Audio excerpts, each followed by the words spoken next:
നമസ്കാരം. തിരക്കേറിയ നമ്മുടെ ജീവിതത്തിനിടയിൽ നെട്ടോട്ടങ്ങൾക്കിടയിൽ ഒരല്പനേരം മനസ്സിന് സന്തോഷവും പ്രചോദനവും നൽകുന്ന കുറച്ച് കൊച്ചു കൊച്ചു വിശേഷങ്ങൾ കേട്ടാലോ?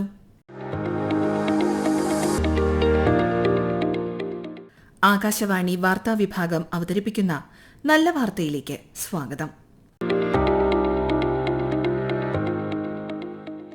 സാംസ്കാരിക തനിമയ്ക്കും പ്രകൃതി സൗന്ദര്യത്തിനും സുഗന്ധവ്യഞ്ജനങ്ങൾക്കും തനതായ കരകൗശല ഉൽപ്പന്നങ്ങൾക്കും കലാരൂപങ്ങൾക്കും പേരുകേട്ട സംസ്ഥാനമാണ് കേരളം.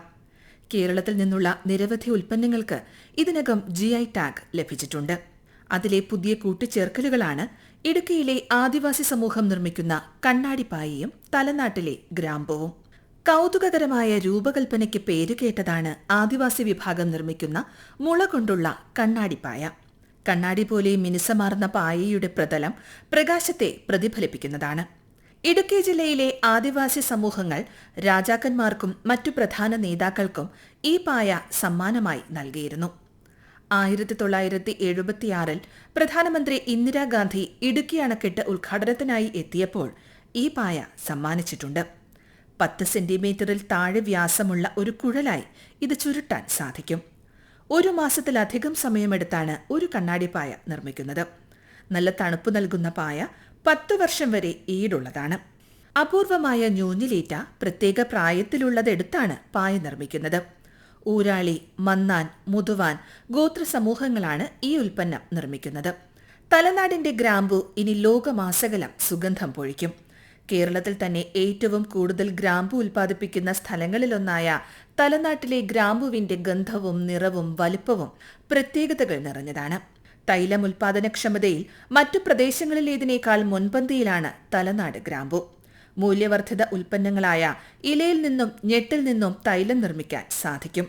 തൈലത്തിന്റെ തോതിൽ മാത്രമല്ല, വലുപ്പത്തിലും നിറഭംഗിയിലുമൊക്കെ തലനാടൻ ഇപ്പോൾ തന്നെ പ്രശസ്തമാണ്. ഒരു പ്രത്യേക പ്രദേശത്ത് മാത്രമുണ്ടാകുന്ന അതുല്യമായ ഗുണങ്ങളുള്ള ഉൽപ്പന്നങ്ങൾക്കാണ് GI ടാഗ് നൽകുന്നത്. പ്രാദേശിക പൈതൃകത്തെ പ്രോത്സാഹിപ്പിക്കുന്നതിനും ഉൽപ്പന്നങ്ങൾക്ക് കൂടുതൽ വിപണി കണ്ടെത്തുന്നതിനും സഹായകമാണ് ഈ നേട്ടം.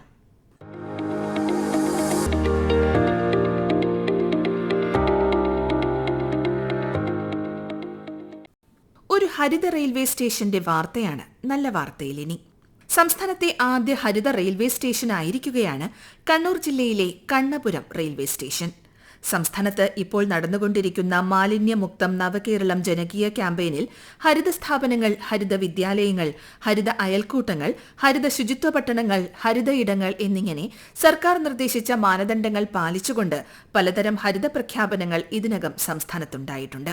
എന്നാൽ ഒരു റെയിൽവേ സ്റ്റേഷൻ ഹരിത റെയിൽവേ സ്റ്റേഷനായി പ്രഖ്യാപിക്കപ്പെടുന്നത് ആദ്യമാണ്. റെയിൽവേ സ്റ്റേഷൻ ശുചിത്വപൂർണ്ണമായി സൂക്ഷിക്കുന്നതിനും മാലിന്യ സംസ്കരണ സംവിധാനങ്ങൾ ഒരുക്കുന്നതിലും മാതൃകാപരമായ പ്രവർത്തനങ്ങളാണ് കണ്ണപുരം റെയിൽവേ സ്റ്റേഷൻ കാഴ്ചവെച്ചിട്ടുള്ളത്. ജൈവ അജൈവ മാലിന്യ സംസ്കരണ സംവിധാനങ്ങൾ ഒരുക്കിയിട്ടുണ്ട്. റെയിൽവേ സ്റ്റേഷനുകളിലെ ശുചിമുറികൾ വൃത്തിയായി സൂക്ഷിക്കുക എന്നത് ശ്രമകരമായ ദൌത്യമാണ്. കണ്ണപുരത്തെ റെയിൽവേ സ്റ്റേഷനിലെ ശുചിമുറികൾ വളരെ വൃത്തിയോടെ സൂക്ഷിക്കാൻ സംവിധാനങ്ങൾ ഒരുക്കിയിട്ടുണ്ട്. സ്റ്റേഷന്റെ സൗന്ദര്യവൽക്കരണത്തിലും ശ്രദ്ധ കേന്ദ്രീകരിച്ചിട്ടുണ്ട്. ദ്രവമാലിന്യ സംസ്കരണത്തിലുൾപ്പെടെ മാതൃകാപരമായ പ്രവർത്തനങ്ങളാണ് റെയിൽവേ സ്റ്റേഷനിൽ നടക്കുന്നത്. മറ്റു റെയിൽവേ സ്റ്റേഷനുകൾക്കുള്ള അനുകരണീയ മാതൃകയാണ് കണ്ണപുരം റെയിൽവേ സ്റ്റേഷൻ.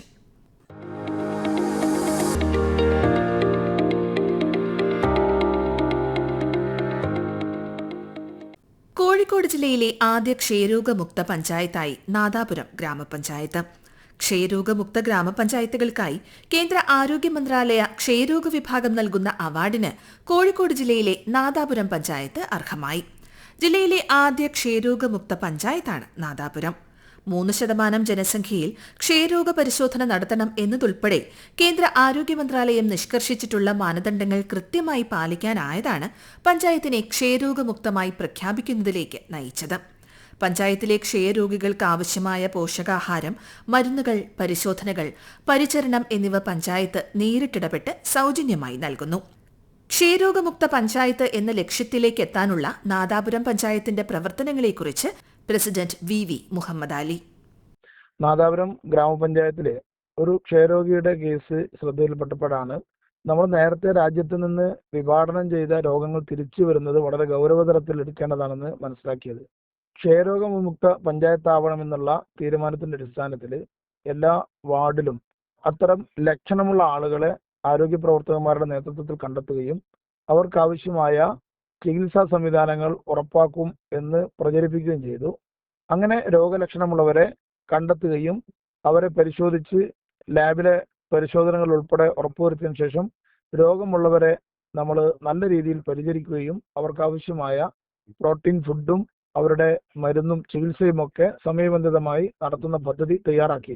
ഗ്രാമപഞ്ചായത്ത് പ്രത്യേകമായി ഫണ്ട് കണ്ടെത്തി പ്രോട്ടീൻ ഫുഡ്, പ്രത്യേകിച്ച് അവർക്ക് പാവപ്പെട്ടവരൊക്കെ ആണെങ്കിൽ പിസ്ത, കാഷ്നട്ട്, ഡേറ്റ്സ് ഇതൊക്കെ നമ്മൾ വാങ്ങിക്കഴിക്കണമെന്ന് പറയല്ലാതെ അതൊന്നും അവർ വാങ്ങൂല. അപ്പൊ അവർക്ക് അത്തരത്തിലുള്ള ഒരു ഫുഡ് കിറ്റ് പ്രൊവൈഡ് ചെയ്തുകൊണ്ട് നിരന്തരമായി അവരെ നിരീക്ഷിച്ച് ചികിത്സ ഉറപ്പുവരുത്തി ആ രീതിയിലുള്ള ഒരു പ്രവർത്തനത്തിന്റെ നേട്ടമാണ് വെങ്കലം അവാർഡ് നേടുന്നതിന് ഗ്രാമപഞ്ചായത്തിനെ അർഹമാക്കിയത്. തുടർന്നുള്ള വർഷങ്ങളിലും ഇതേ രീതിയിൽ പ്രവർത്തിച്ച് സിൽവർ അവാർഡിലേക്കും ഗോൾഡൻ അവാർഡിലേക്കും എത്തുക എന്നുള്ളതാണ് ഗ്രാമപഞ്ചായത്തിന്റെ ലക്ഷ്യം.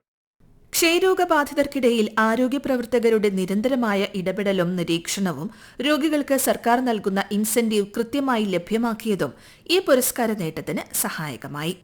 മഹാത്മാഗാന്ധിയുടെ ആരോഗ്യഗ്രാമം എന്ന സങ്കല്പത്തെ അടിസ്ഥാനമാക്കി ഗാന്ധിജിയുടെ വെങ്കലത്തിലുള്ള പ്രതിമയാണ് പുരസ്കാരമായി ലഭിച്ചത്. 2ാം വർഷവും 3ാം വർഷവും ക്ഷയരോഗമുക്തമായി തുടർന്നാൽ വെള്ളി, സ്വർണ്ണ പ്രതിമകളാണ് പുരസ്കാരമായി ലഭിക്കുക. രാജ്യം മുഴുവൻ ക്ഷയരോഗമുക്തമാകുന്ന ഒരു കാലഘട്ടത്തിലേക്ക് അതിവേഗം നീങ്ങാനുള്ള ശ്രമങ്ങൾ രാജ്യത്തിന്റെ എല്ലാ ഭാഗത്തു നിന്നും ഉണ്ടാകുന്നു എന്നുള്ളത് പ്രത്യാശ നൽകുന്ന വിഷയമാണ്.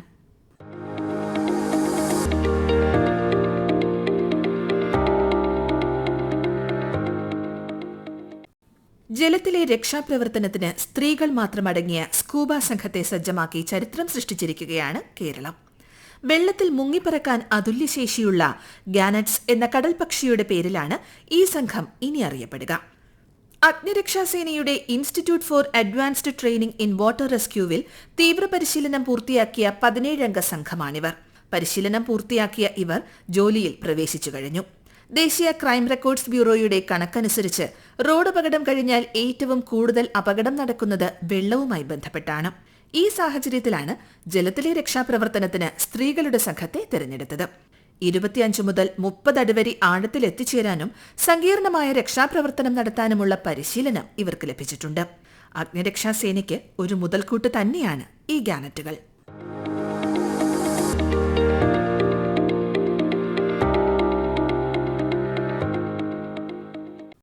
പ്രകൃതി സൗന്ദര്യത്താൽ അനുഗ്രഹീതമാണ് നമ്മുടെ സംസ്ഥാനം. കാടും പുഴയും കടലും കായലും മലകളും ചരിത്ര സ്മാരകങ്ങളും എല്ലാം ഇവിടെയുണ്ട്. അത് ശരിയായി ഉപയോഗപ്പെടുത്തിയാൽ കേരളത്തിന്റെ വിനോദസഞ്ചാര മേഖലകൾക്ക് അനന്ത സാധ്യതകളാണുള്ളത്. ഒരു വിനോദസഞ്ചാര കേന്ദ്രം എന്ന നിലയിൽ സംസ്ഥാനത്തിന്റെ ആകർഷണീയത വർദ്ധിപ്പിക്കുന്നതിനായി 2 പ്രധാന പദ്ധതികൾക്ക് കേന്ദ്ര സർക്കാർ അംഗീകാരം നൽകി. ആലപ്പുഴ ജലഗതാഗതത്തിനും പാലക്കാട് മലമ്പുഴ ഉദ്യാന നവീകരണത്തിനുമായി 169.05 കോടി രൂപയുടെ പദ്ധതികൾക്കാണ് സ്വദേശ് ദർശൻ 2.0 പദ്ധതിക്ക് കീഴിൽ കേന്ദ്ര സർക്കാർ അനുമതി നൽകിയിരിക്കുന്നത്. 2026 മാർച്ച് 31 പദ്ധതി പ്രവർത്തനം പൂർത്തീകരിക്കാനാണ് ഉദ്ദേശിക്കുന്നത്. ഈ പദ്ധതികൾ കേരളത്തിന്റെ ടൂറിസം സാഹചര്യം തന്നെ മാറ്റിമറിക്കുമെന്നും ഒട്ടനവധി സഞ്ചാരികളെ ആകർഷിക്കുമെന്നുമാണ് പ്രതീക്ഷിക്കുന്നത്.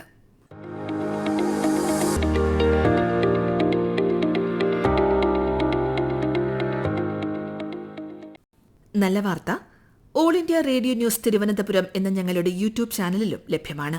നല്ല വാർത്തയെക്കുറിച്ചുള്ള ശ്രോതാക്കളുടെ അഭിപ്രായം nallavaartha@gmail.com എന്ന ഇമെയിൽ ഐഡിയിലും യൂട്യൂബ് കമന്റായും അറിയിക്കാവുന്നതാണ്. ശ്രോതാക്കളുടെ അഭിപ്രായങ്ങൾ ഞങ്ങൾക്ക് വിലപ്പെട്ടതാണ്.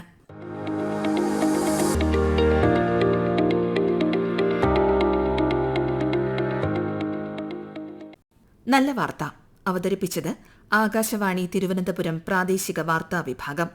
ഏകോപനം മയൂഷ AM. തയ്യാറാക്കി അവതരിപ്പിച്ചത് ലക്ഷ്മി ശ്രീ വിജയ.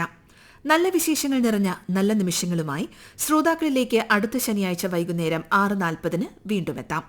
ശുഭാശംസകൾ നേരുന്നു.